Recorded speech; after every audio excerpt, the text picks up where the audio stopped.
need some great advice, we're here to give you that help. And I always encourage you, you can always connect with the show. I want to give you the our off-air number. You can reach us at 720-515-1818, 720-515-1818. I'm going to give you that number throughout the show, but we would love to hear from you. Put your question on for next week. Whatever it is you want to talk about, we'll help you. So within every market, there are some great solutions as well as just tremendous opportunities. You just need some trusted advice. That's what you hear right here on Real Estate Radio Denver on News Talk 710 KNUS. So today, I'm very excited about this show. I've got a great show for you. I want to spend this next two segments. I've got two fantastic guests here, real estate experts, and I want to get you some good information about what's going on in the market and some of the trends. Maybe we'll talk about appraisals a little bit. Is this a great time to sell?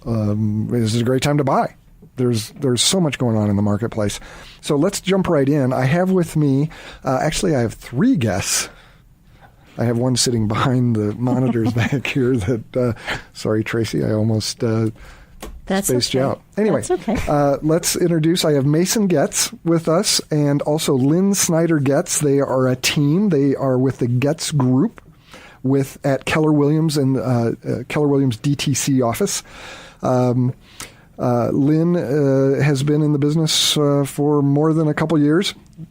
Go ahead, Lynn, you can jump right in. Welcome to the show. Well, thank you so much for having us. And Mason, you're relatively new into the real estate gig. Coming up on 3 years, so awesome. I've survived the crucial first two. You jumped in right at the perfect time when everything was as crazy as it could possibly be. I also have with us kind of a show regular. I have Tracy Troop from Homestead Title. Tracy, welcome. Thank you, Tom. As always. Anything exciting going on with Homestead? We didn't prep this, so you can say nope. No, we're doing a Halloween costume thing with our employees today, so that'll be fun. But no, nothing currently going on. So happy Halloween, everyone. Yeah, absolutely. Halloween. It's kind of a little bit late, but we're all good. Everybody's celebrating on Saturday as well, so it's all good. Let's jump right in. Lynn, Mason, I know you guys are excited about the market and what's going on. You know, you've done a little market update for us. What is happening? It is crazy out there in the real estate market. It's a bit of a double-edged sword. For sellers right now, it's a fantastic time to sell. Not as crazy as the spring when you would put it on the market and get 4 or 5 offers within the first day. Yes. Right? 5 to 10% over list. Yeah. But the flip side is that it's still fairly frustrating for buyers. There are more listings coming onto the market than we saw earlier this year, but because interest rates are still so low, you know, we're still dealing with a lot of competition out there. And since you threw the interest rate thing out here, I always like to throw in as a mortgage professional with Citywide Home Loans, rates are great. Fantastic. Right now, they've stepped back down, so if you have thought you missed it, you were absolutely wrong. And it is time to get that decision made and to buy, sell, refinance, etc. Because I don't think we're going to get much better. No. Yeah, it's a fabulous time for sellers, and we do need the inventory. We still have less than 3 months supplies. Anything other than 4 months, it's a seller's. It's a seller's market, and we're seeing buyers that were pent up from spring and summer still out there when they couldn't find something before, looking for something. So if you've been sitting on the fence, thinking about listing your home, please call your realtor. Well, and I'm still a little scared of after the first of the year what happens in the mortgage market. There's some pieces of the Dodd-Frank Act that get implemented that could seriously affect how much people qualify for some buyers. So I don't think there's a better time than right now. No, it's a perfect time. And inventory is lower during the holiday season as well because everybody pulls their house off the market.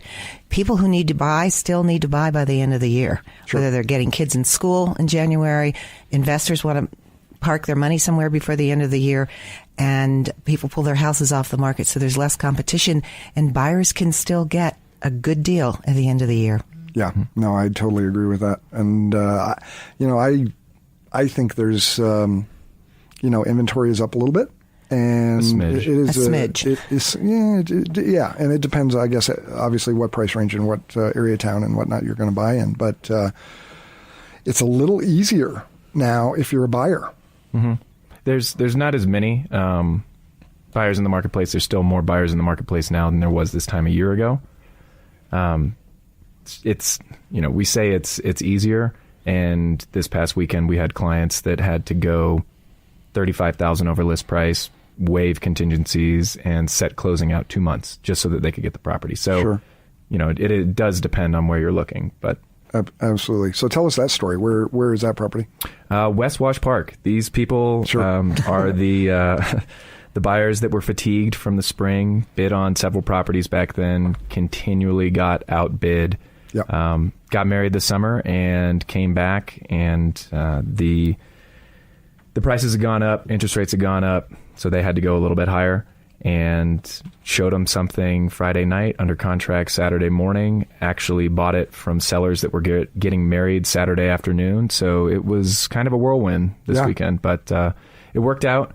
And what's funny is the reason that it did work out is because we pulled out an old trick and had them write an emotional, heartfelt letter to the seller. I don't think that's an old trick or a trick at all. That is an excellent real estate agent skill. It's adding some, it's making it more personal. Sure. in an age when you don't see the other broker until you get to the closing table, Right. or seller and buyer never see each other face to face. I had a transaction in January, and believe it or not, we're looking up in the $600,000 price point, and these were people were downsizing or right-sizing. And the seller was actually a real estate agent, and I told him, I said, when I submit the offer, I'm sending over a letter from the buyers because I knew there were other offers coming in. And he was shocked. He was an old-timey guy. He'd never... But why would you do that? Yeah, we got the house. We got the house.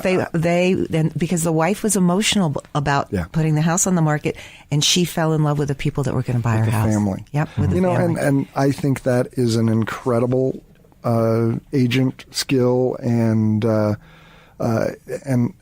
tool to understand your sellers, who you're buying from. What is it about them that, if you ask the right questions, that would put your offer above someone else's? Because they're all different, and it's not necessarily price. No. It could be any number of things. Right. It's another thing that we've... there's so many pieces that go into that Another puzzle. thing that we've been doing recently is when buyers are submitting offers is making the contract, letting the seller go after them for specific performance. So if the buyer doesn't hold up their end of the deal, if they default on their side of the transaction, the seller can still have them go through with the sale of the property. It's really unlikely that the buyer is going to default because of all the ways that they can get out of the contract without losing their earnest money. But it just is that psychological impact on it. Has a psychological impact on the seller, to show that they are serious. They're very in it serious. to win it. Yeah, and when you look at the statistics of how many transactions don't close, that's valuable because it's a staggering number that get halfway through the process and fail, whether that's appraisal, which is one of your topics, or inspection, loan conditions, something comes up. There's so many ways that deals get killed off right now. So we've used that appraisal word. Do we? Well, you know what? We're going to do that next segment because I got to take a little break here. I want to again encourage you, if you have questions, I'd love to put you together with Lynn and Mason Goetz. You can do that by calling the show and let me hook you up with them. That off-air number is 720-515-1818, 720-515-1818. Also, if you would like me to send you information about how do you get your hands on the 7 levels of communication, go from relationships to referrals, leave me a message or send me a text, and I will make that happen for you. Again, I can't recommend that book enough. You're listening to Real Estate Radio here on News Talk 710 KNUS. We're going to be right back. We're going to tell you a little bit more about that appraisal process. Come right back. Welcome back to Real Estate Radio Denver. I'm your host, Tom Souther. Thanks so much for listening. We're here every Saturday from 9 to 10 a.m. on News Talk 710 KNUS. Come on back every week. We've got a great show for you every time. I want to again give out the website for you to, actually, you know what? If you'd like to get the book, 7 Levels of Communication, which we talked about in the first half, 7 Levels of Communication, Go from Relationships to Referrals, just send me either a text or drop me a voicemail just asking for that book, and I will send you the correct website to go order, or you can obviously find it on Amazon. It costs a couple bucks more on Amazon than his personal website. So that offer number 720-515-1818, 720-515-1818. Also, I would love to put you together with Lynn or Mason Goetz. And you can reach the show at that number, and I will put you together with either one of them, 720-515-1818. So welcome back, everybody. I also have Tracy Troop from Homestead Title. Tracy, Hi. Feel free to jump in. I will do that. I've been kind of quiet. You've been quiet over there. That's so, I'll try to engage. So not like you. It's so not. Anyway, we left it last segment, and we threw out the appraisal word, and we started to go there, and I was like, oh, gosh, no, that's way more than a 15 or 20 second conversation. As these prices on homes are going over value, are you seeing appraisal problems? How do you get around that? What are you telling your customers? Well, go ahead. Appraisal is so important, and the whole thing goes back to pricing the property correctly to begin with. Absolutely. Because appraisers look at history, not current market trends and data. And so in coaching our sellers, we really try and talk about the expectations of the appraisal process, because what we were seeing last May and June is several deals fall because the prices were bid up and the appraisals would come in. I even had an investor client last February that the appraisal came in $30,000 less. This was a duplex kind of property, and she decided she wanted to buy, so a seller wouldn't come down. So in those cases, there's 3 options. Either the deal falls, the buyer decides to come to the table with money, more cash, and or the seller reduces the price. Mm-hmm. Yeah, and I've seen all 3 of those things happen. I've seen deals blow up. Normally, I think you should have a good idea if that house is over market value or not, and particularly if you're a seller. As a seller, I would hopefully have an agent that gave me great advice on what that appraised value is likely to be, and then you can look at offers appropriately. Right, and with the rising market, you're always going to have the appraisal issues because they are based on historical data. Something else that sellers have been doing is purposely pricing it below what market is to bring in multiple bids and then to get that price up.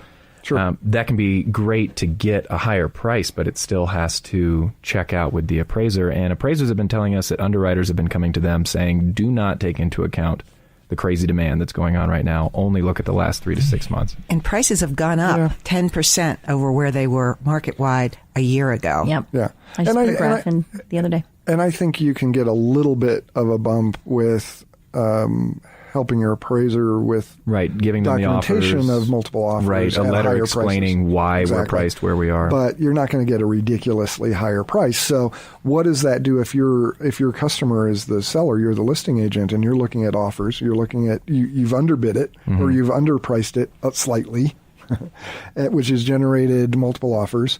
And you've got an offer that you think maybe is a little higher than you're going to get appraised for. How are you guys going to look at those different offers? We tell the seller to go with the offer that has the fewest hurdles to clear. So if somebody's putting down 50% and they're competing with somebody that's putting down 10 or 20%, that 50% is going to be able to absorb, or the 50% down is going to be able to absorb any issue that could potentially come up with an appraisal. Yes. Also, that appraisal is going to be a little bit more lax, sometimes just a drive-by, as opposed to... No. Yeah. No. Yes. Not in the mortgage world. Doesn't it vary? It used to, but it really doesn't. And I apologize, but it really doesn't. On the type the days of loan? of the drive-by appraisal are pretty long gone. So I don't want people to think that they're going to get no appraisal and get a pass on that, because they just aren't in the mortgage business right now. They're going to get a full appraisal on just about anything, unless you're a cash. If you're a cash buyer, obviously you don't have to appraise. But just the systems, Freddie and Fannie are not taking drive-bys. Well, and I don't think they should. I don't think you can really appropriately appraise a house. So, and ultimately, a property is valued at what a buyer is willing to pay for it. However, right. if they're borrowing money, it has to appraise. It has to appraise. It has to appraise, and so that's why. Let's go back to the very basic bones is pricing it right, pricing it correctly. And sometimes that's not what a seller wants to do. Everyone who's selling our house thinks it's much more valuable than it actually is, but it has to be realistic. And quite frankly, if it's priced too high, we're not going to take it. And Mason, you are absolutely right in your analysis on that, on the offers, because that cash position offer is so much more valuable to a seller than they are on than a basic 3% down or a very low down. So those just have higher value, and I don't want to scare buyers by making them think, oh my gosh, the only way I can get a home now is if I have 50% down. Please don't. No, because FHA loans are plenty of loans out there, yeah. and agents like Mason Goetz and Lynn Goetz here, or Lynn Snyder Goetz, are going to get you that property. A property, whether you're a 3% down buyer or a down payment assistance buyer or a 50% down buyer. They all happen. Right, and it's going to be depending on where you're looking. If you're looking in a really competitive market, let's say Highlands, for instance, if you do only have the ability to put 3.5% down, you might have to look a little bit lower than what your max budget is so that you can go a little bit higher when you do make that bid. Because if I'm representing the seller and we have two identical offers in as far as price is concerned, and one's putting down 20 and one's putting down 3.5, I'm going to push the seller to go with the 20 because it's a safer play. Of course. Totally makes sense. And sometimes you're moving those buyers. Your job as an agent is to inject reality into everybody's lives here, as I see it. And I'm not an expert at your job, but taking a buyer around that doesn't get it is, a recipe for failure. Mm-hmm. So I'm assuming you're often saying, well, I know you want to be in the Highlands, but with your position, maybe we need to look in the fringe a little bit. Exactly. Well, we do a really thorough buyer consultation up front so that we find out exactly what their wants and needs are and can manage expectations up front, especially with the inventory levels in certain areas and what's going on in the market today. And there are unrealistic buyers out there that need to be coached. That's what I was just going to say, the word coach. And there are unrealistic sellers that need to be coached, and that's our job. Yeah, there's plenty of sellers out there that are overlisted and are not getting offers, and they're going, well, what happened? I thought the market would pay me anything I wanted. Well, no. The market reality is what it is. It still has to look good, and it has to be priced right. Yeah, mm-hmm. and a smart agent, like Mason said, may even price your home initially slightly low because it does generate additional interest. And if you have people, can create a bidding war, call it whatever you want, but a situation where multiple people are interested, I think it advances your price. Well, and buyers got spoiled the last several years with so much inventory on the market. And they still want it to look good. It's got to look good. It's got to be staged. It's got to look good. Well, and let's talk about that. That's a great segue. Again, let me give out the show numbers because I would love to get you together with Lynn or Mason Goetz. You can reach us off air at 720-515-1818, 720-515-1818, and we will put together with them. And again, thank you for listening to Real Estate Radio Denver on News Talk 710 KNUS. Getting it sold. We talked on the break a little bit about, what's the right way to get that house ready? Yeah, it's going to depend on where the house is located. If you're in a very hot area, low listing inventory, lots of buyer demand, what we're seeing from buyers is that they want something that is a complete gut job where they can build the equity themselves upon closing, or they want the finished product. They don't want the kitchen redone, but the bathroom's 50 years old. Sure. They don't want deferred maintenance, but a new furnace. It's got to be the complete package or something that they can grow into and they can create the equity themselves.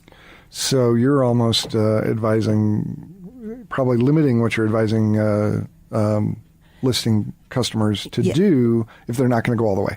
Well, I still think, regardless, even if they haven't updated the kitchen or updated the baths, it needs to be painted, it needs to be staged, it needs to be spit spot. It's got to be clean. The windows have to be clean. It has to smell nice. And that someone can walk in and say, okay, maybe this isn't the kitchen that I want today, but it's okay. I can live with it till we can have the finances. Having the vision. Yeah, having the vision. And really it is location. And that's what we're seeing, location, location, location. Yeah, absolutely. So, what do you think of the top couple of things that you tell people on that staging process? Maybe it's easy if you're that 100% home. That is a turnkey. It's all perfect and beautiful. Well, even 100% homes needs to be staged. Part of our value proposition is that we pay for the staging consultation for a stager to go in. But if I'm going to take your listing, Tom, you have to agree to do what she says. Either do it yourself or hire her to do it. Because staging is psychology. It's not interior design. And you want that buyer to walk in and to appeal to the broadest bunch of buyers when they walk in the door. And you also have to consider that with how much housing prices have been raising and how much investing has been going on in the market and how many flips have been going into the market, whether or not the work is done correctly or permitted, buyers are probably going to be looking at something that has been flipped and looks pretty on the surface, and that's going to be the new precedent for when they come and see your place. So if your place isn't completely updated, it has to show phenomenally well. Yeah, I agree with that. I agree with that. It is. I spent 20 years selling to retailers, and I will say this, that it is merchandising, and that includes appearance, placement on the shelf, which would be price. So when the market was tough, we were telling our sellers it's a price war and a beauty contest. Well, it's not so much a price war anymore. It's priced correctly, and it's still a beauty contest. Absolutely. I've heard a lot of my agents tell me that they've had listings and they've put them on, and the seller wasn't really up for the staging. And that's the coaching part of being a realtor and saying, you know what, you want to sell your property, we're going to need to stage the property. And and I'm seeing my agents go, oops, it's under contract now because I've staged it. So that's and staged homes do go under contract in about half as much time as a non-staged home.